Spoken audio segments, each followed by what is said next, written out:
Hi VC, how's it going? James here, the Vinyl Professor. Just a quickie. I am starting a new series and it's called Hunting X Through the Wild. What this means is I have decided to try and track down certain records by, well, just records by certain artists. People, bands, whatever, artists whose records seem to be, reasonably easy to find in the wild. There are certain artists whose records have you just can't find them, like Neil Young. I mean, you will never see it. I never see his records. But there are a handful of people, bands, who I do see their records around the place, and a few of them I now appear to have started to collect. So I'm going to start a regular series where I keep you updated as to how it's going with each particular artist. So the first one I'm going to do today is Nilsson. Now, I don't know much about Nilsson's music at all. The link that I have with it, I suppose, is via John Lennon and the Beatles. I like what I've heard. I love the song Everybody's Talking from the Midnight Cowboy soundtrack, and I have heard a couple of his albums. And his records are all really kind of nice looking. There's something about them. I just like the look of them. And I keep finding them, so I thought, right, okay, let's try and get a Nilsson collection together. Now, in these videos, I'm not going to be discussing the music. I'm not going to be trying to review the records or anything, because I kind of feel like I'm doing that now. I've got other slots, other regular features up and running now where I talk about the music. So with this series, I'm really just going to be showing what I've got. So these are the records I picked up by Nilsson. This one is That's the Way It Is.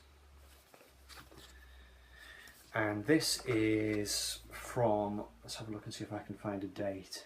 I'm going to keep these quite loose, these videos, in a spirit of mutual discovery, rather than me trying to pretend that I know what I'm talking about. This one is 1978. Quite like the cover on this one.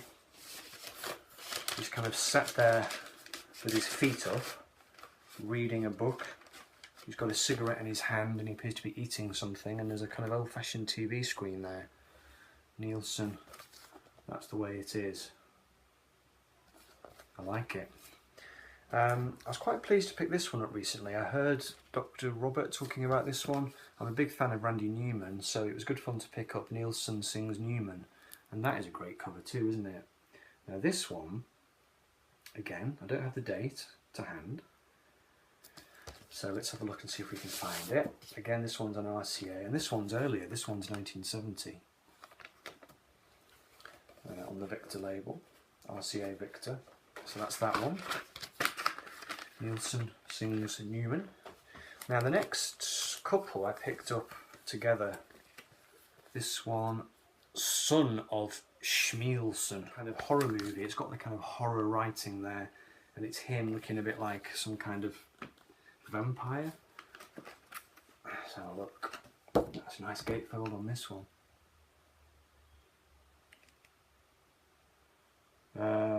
Trident Studios, this one, March 1972, recorded in England, the famous Trident Studios where Queen recorded. Now this one comes with a booklet. With a poster. I think it's a booklet and a poster. What's going on here? I suspect I know what this picture's going to be. It's the cover of the album. If you enjoyed this album, please buy Derek Taylor's new book, and please investigate Buckminster Fuller's Instant Slum Clearance Project for Harlem. Derek Taylor was the press publicity agent for the Beatles.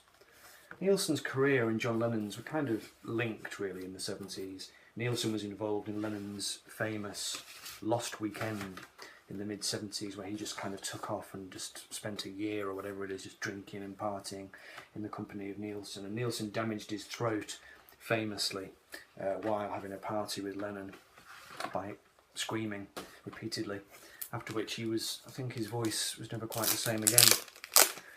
Therein lies a lesson. Don't go and spend a lost year with John. I have actually listened to, I bought this before Christmas. This is A Little Touch of Schmielson in the Night. I think this one is kind of standards.